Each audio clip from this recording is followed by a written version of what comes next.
Guys, it's Kitty Rain. So this is an extra video for this week. I'm finally getting around to showing you guys my Dragon Age Keep and the mods that I have installed on my Dragon Age Inquisition um playthrough. Um so this is the Dragon Age Keep.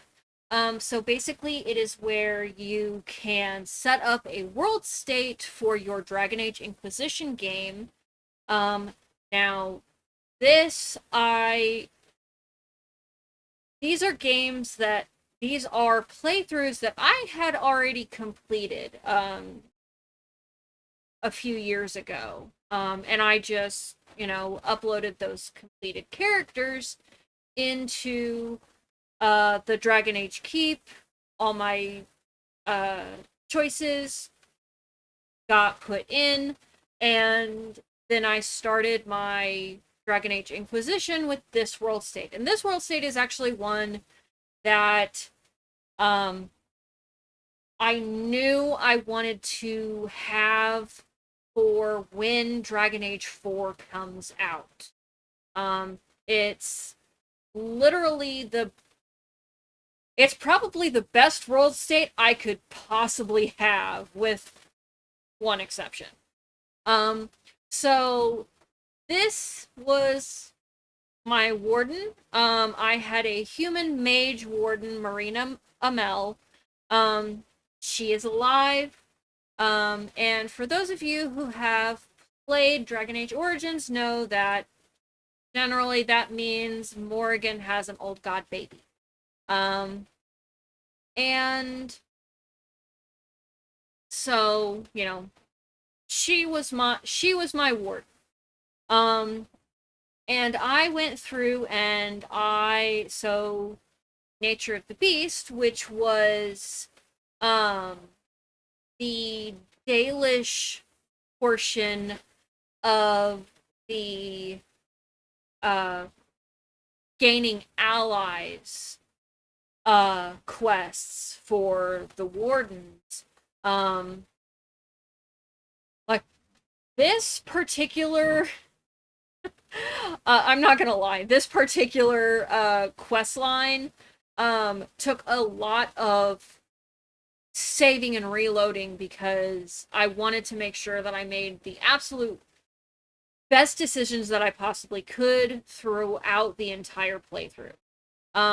So what I did was, between the elves and the werewolves, I brokered peace.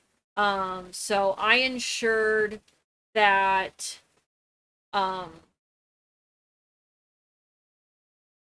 Zathrian and the Lady of the Forest, I can't remember if that's actually her title, but I think it is, um,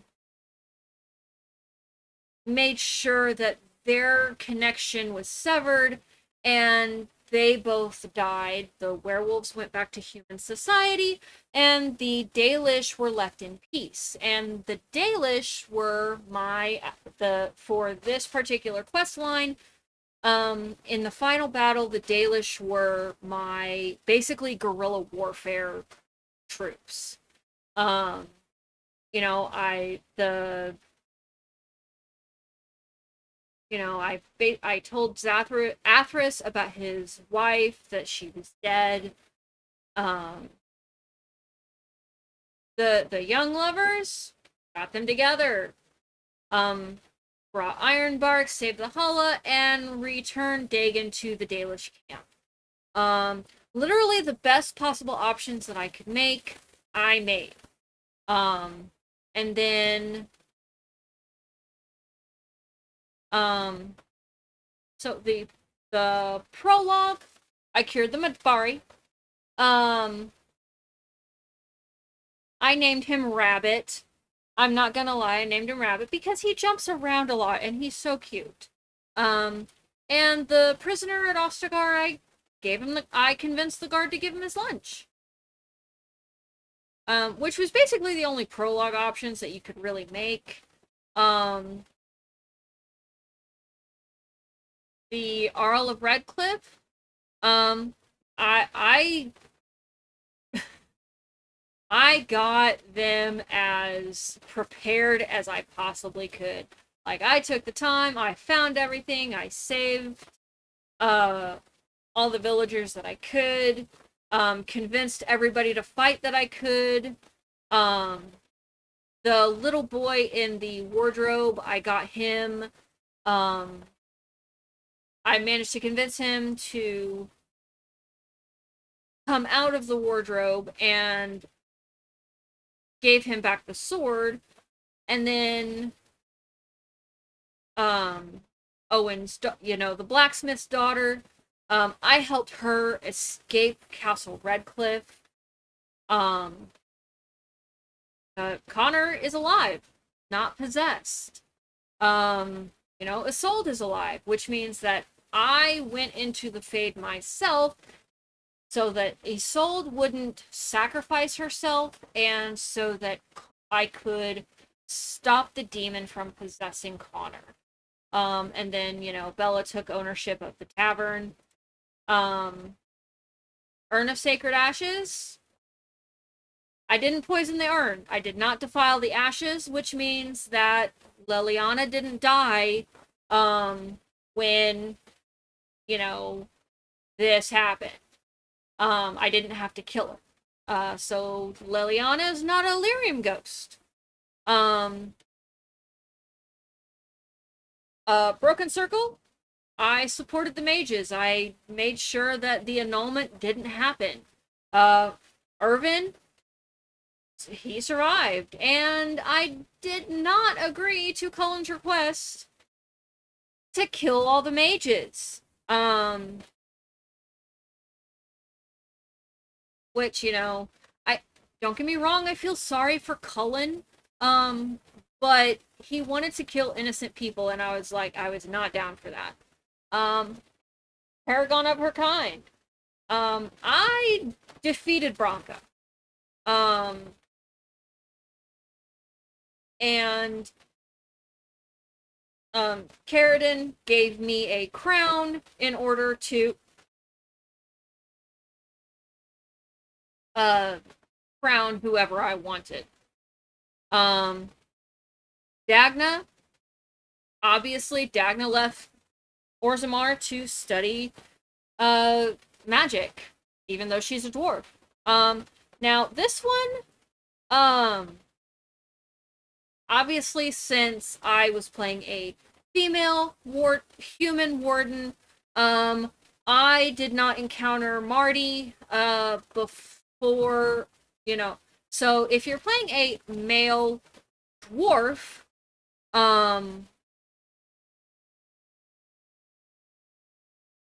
dwarf noble specifically, you can encounter this dwarven woman who is basically a noble hunter, and you can have relations with her and before you're cast out of Orzammar.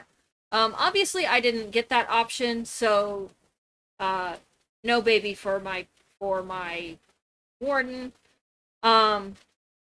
As far as companions go, so I didn't romance anybody with my human mage.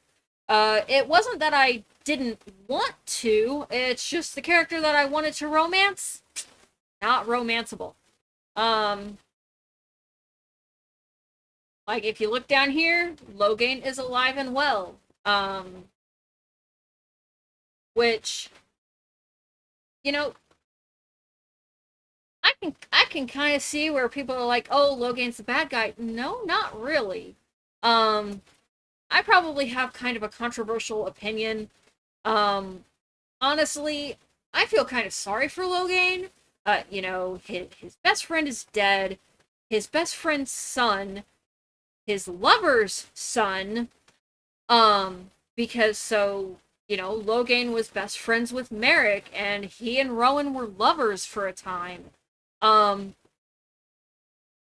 But Kaylin didn't want to listen to Loghain. Kaylin absolutely insisted to be in the front lines with the wardens. and because, and I'm not gonna lie, I'm not a big fan of Duncan. Because, like, why would you not tell the general of the forces of the country you're trying to save that that Darkspawn and Wardens have a connection through the Blight? Why would you not say that? That's one of those instances you kind of have to. Like, why wouldn't you tell them that? Like, tell them, no, this is not a good idea. You should not be on the front lines because the Darkspawn are gonna come straight for us. Don't be on the front lines like a dumbass. So honestly, Loghain retreating at the Battle of Ostagar, I understood that. He wanted to try to save as many people as he could. Yeah, things kind of went sideways when, you know, his choices ended up leading to the Civil War in Ferelden. But so, you know, Sten. I saved Sten, recruited him, found his sword. In the middle of a war-torn country, I found Sten's sword. Got Zevran. Zevran is alive. Alistair did become king. He and Honora, if I remember correctly, Alistair and Honora got married. If I remember correctly. And yeah, Morrigan had an old god baby with Loghain, which I was so mad about. I have a type, okay? I can't help it. You know, Liliana is alive and not a lyrium ghost. The Flimus Grimoire, I acquired that one peacefully. I didn't want to fight a dragon. I really didn't want to fight a dragon. And then the Landsmeet. Yeah. See, Alistair and Honora are ruling Ferelden together. Honestly, I thought that was the best option. Loghain got to survive, and, you know, Honora, she's sensible, she's pragmatic, kind of offsets, Alistair's goofiness, and I didn't want Alistair to become a raging drunk. And then the Battle of Denerim, my warden killed the Archdemon.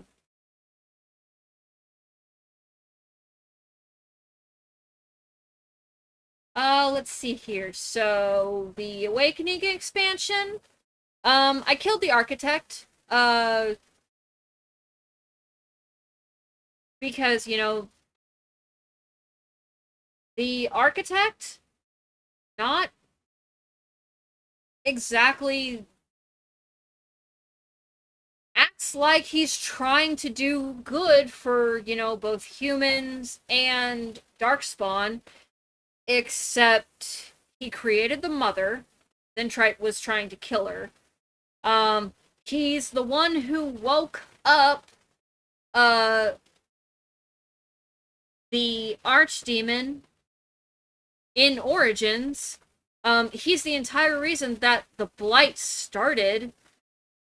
And talking Darkspawn, not exactly great for Vedas in general. Especially since the way that they have to reproduce, they have to kidnap, defile, and do all kinds of unspeakable things to females of different races. And, you know, all the different Darkspawn, you know, Herlocks come from human brood mothers. The Genlocks come from dwarven broodmothers. The ogres come from Kunari broodmothers, and then the shrieks come from elven broodmothers. So like, no, thank you. And that's how they reproduce. And broodmothers can spawn thousands of darkspawn in their lifetimes. Um, so, intelligent darkspawn, not a great thing. I did reunite Ogren and Felsi. Nathaniel is alive and well, and honestly, I wasn't entirely sure how I managed to do this, but I was able to,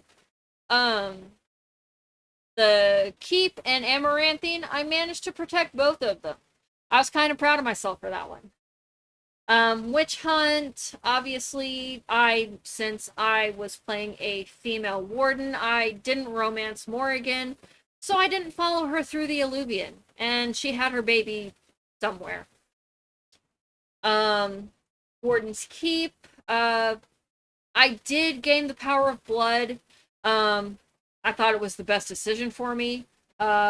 Killed Sophia and allowed Avernus to ethically research ways of ethically research the blight. And then Stone Prisoner, I recruited Shale. Shale is alive, and the father and daughter both alive, neither possessed. So like, for Origins, I literally tried to make the absolute best decisions that I possibly could. I spent a lot of time with this one. I, saved, reset,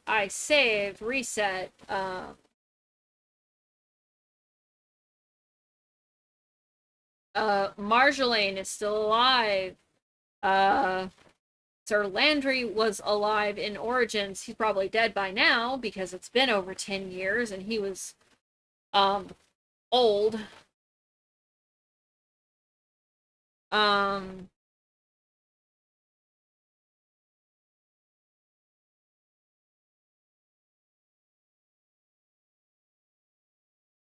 so we're gonna go to Dragon Age 2.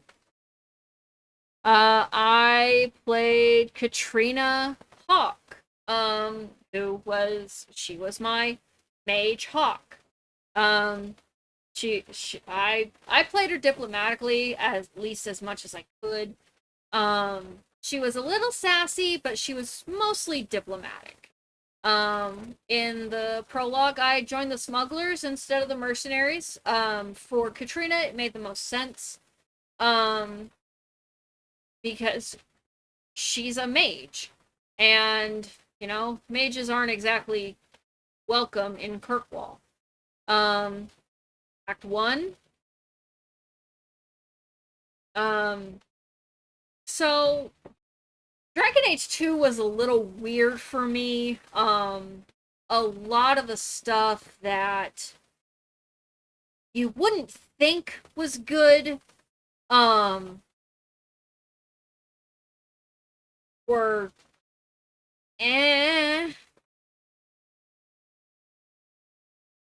were kind of good. A lot of them were definitely riding the fence. But there was in Dragon Age 2, especially from my point of view, there was a lot of gray area and very much less black and white.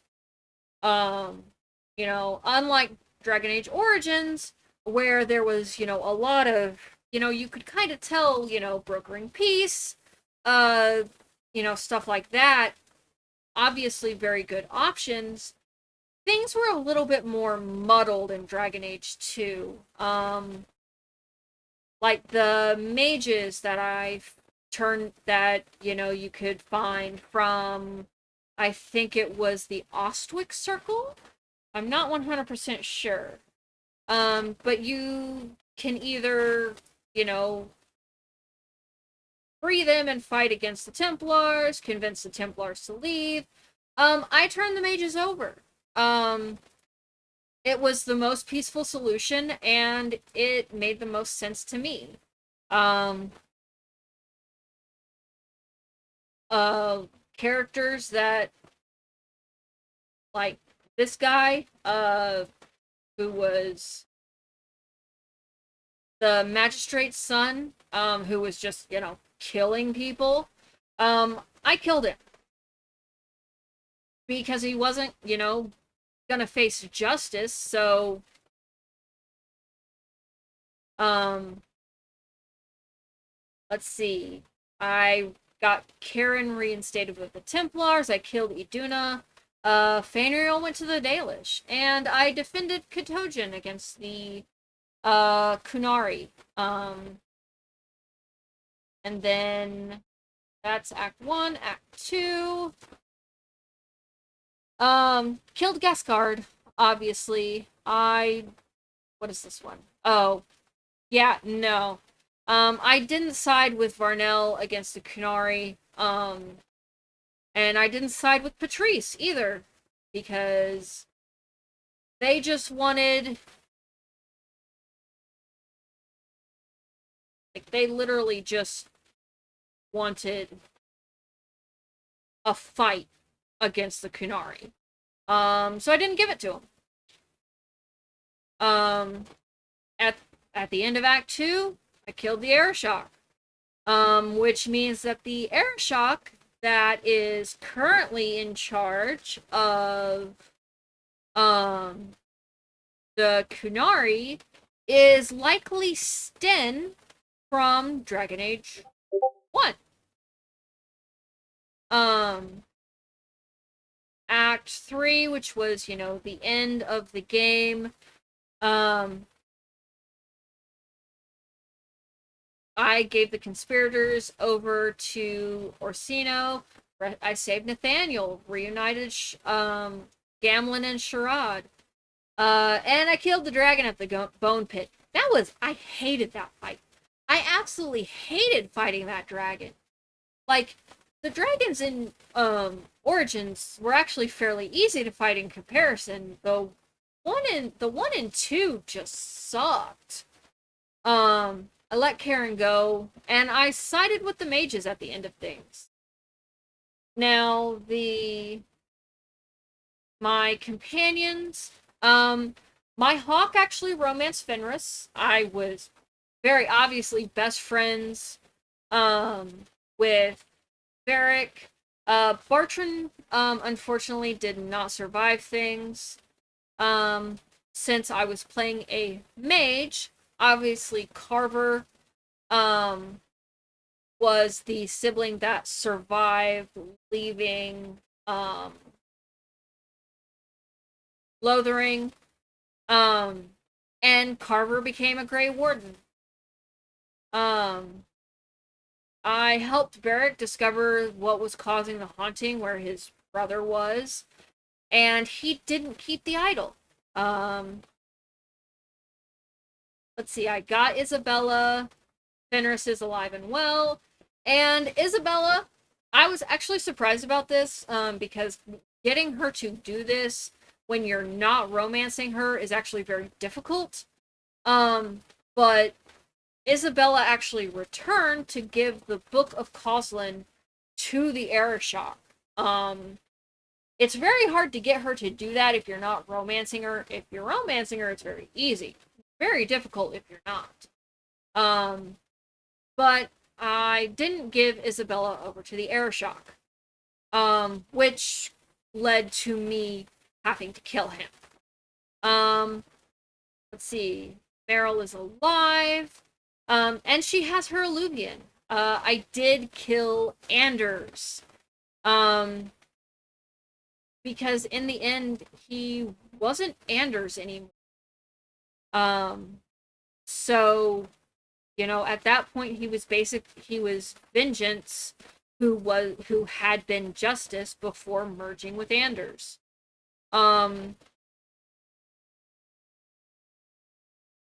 Let's see. Aveline and Donnet got married, and Aveline stayed friends with Hawk. I managed to not have to kill Meryl's clan, which I was very happy about. I was so happy. Um, I did recruit Sebastian. I'm not gonna lie. I Don't get me wrong, Sebastian, cute, kind of like Alistair in Origins. You know, cute, kind of like a puppy. Um, it's one of the reasons I didn't romance Alistair is because literally made me think of a puppy. Um, let's see here. What was this one? I managed to part with Talus on good terms. And then whoop, and I didn't kiss Talus because at the time that I did that quest, I was already knee deep in a romance with Fenris. So, um, the Legacy DLC, I sided with Larius, and I found Malcolm's will. Um, Now y'all are not gonna see anything that is going on in Inquisition. But so that's basically my Dragon Age keep. Um, and this is the world state that I have played with. Um, Basically since I completed both games. With the best possible endings for every single bit that I could. Um, so that is all of that. Now my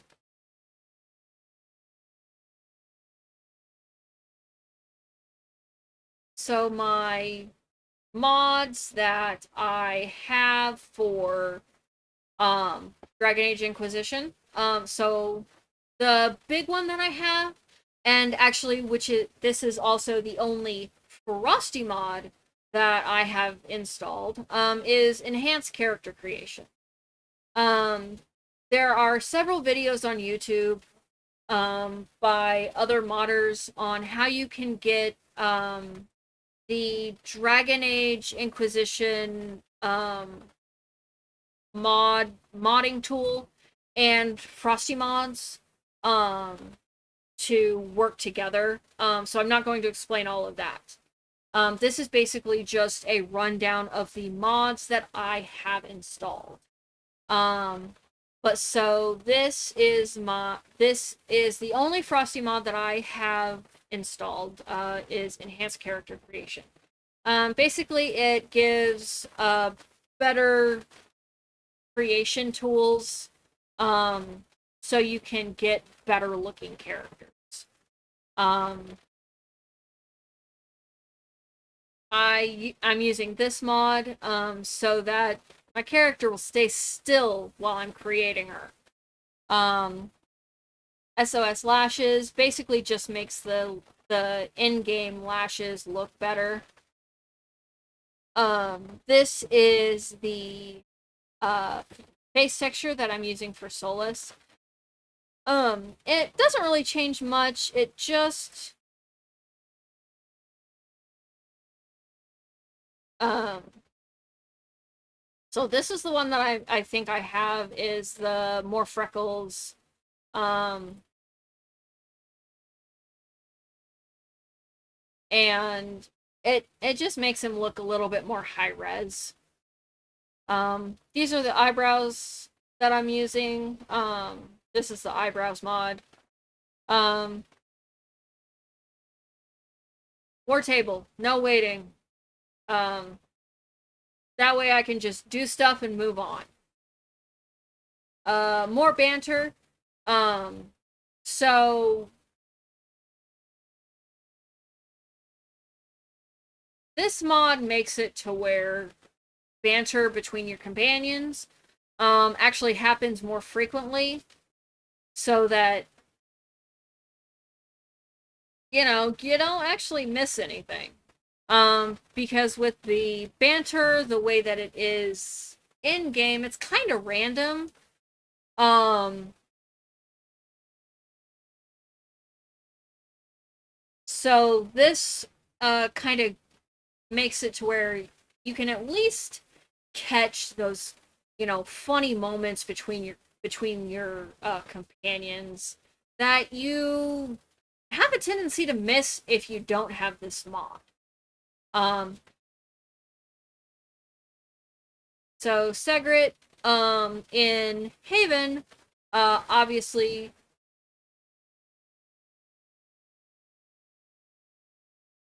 um, and I actually think that this mod is a little broken.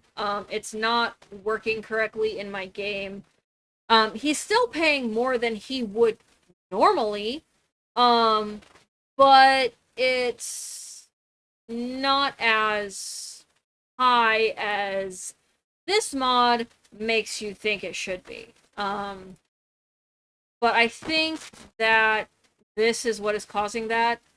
Um, so this one changes the stores in Haven, the Hinterlands, and Valroyo.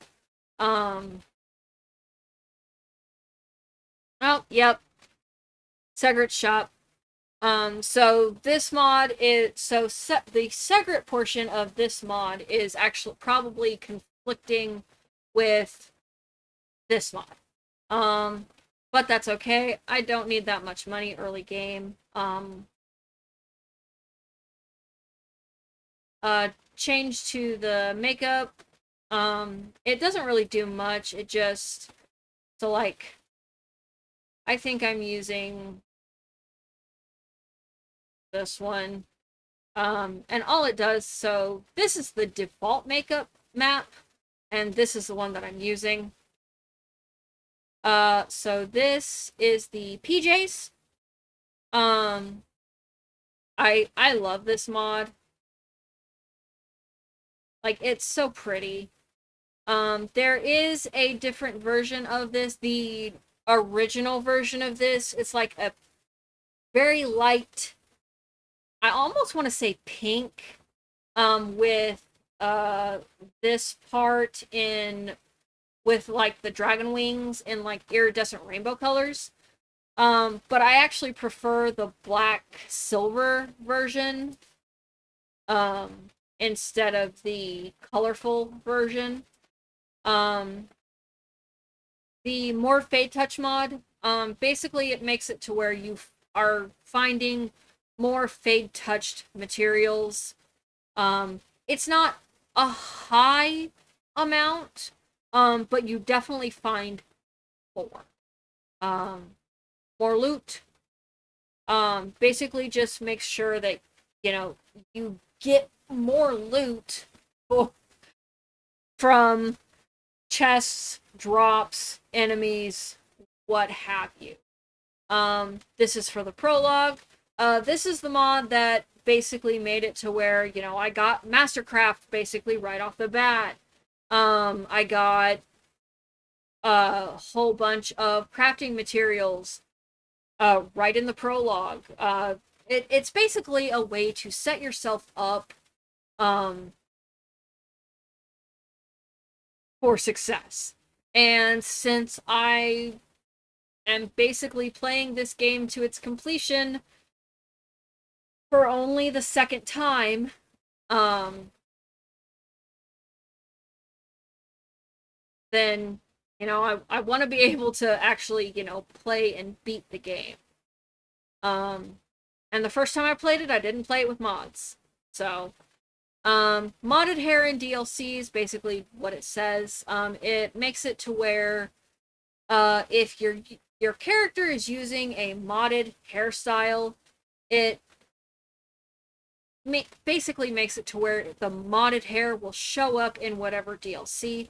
Now, it does not, from what I remember, it does not work for Trespasser. Um,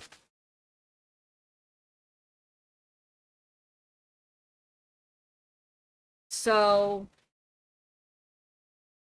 you know,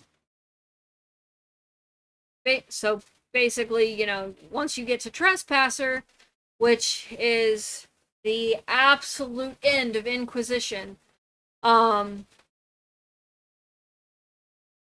then uh, basically you don't have custom hair anymore, which that's fine. So these are the Soul Eyes. This is the eye texture mod that I am currently using in my Dragon Age Inquisition game. I actually prefer these. They look more realistic.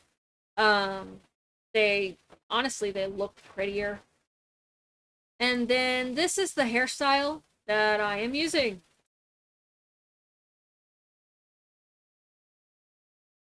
It's literally just a curly hairstyle. Nothing special about it. But yeah, so those are the mods that I am playing with. And that is my Dragon Age keep. So I hope that you guys, you know, honestly, this video was a long time coming. I really needed to get it out there. I definitely probably should have done this first, but I wasn't really thinking. And my brain doesn't always work properly. I say doesn't always. Never. My brain never works properly. Um, but yeah, so that's basically the mod list and the Dragon Age Worldstate that I am going through this Dragon Age Inquisition game with. I hope that you guys enjoyed this video. Let me know what you think. Like, comment, subscribe. And I will see you all on Friday for my normal Dragon Age Inquisition video. I hope you all have a great rest of your week, and I'll see you all in the next one. Bye, guys.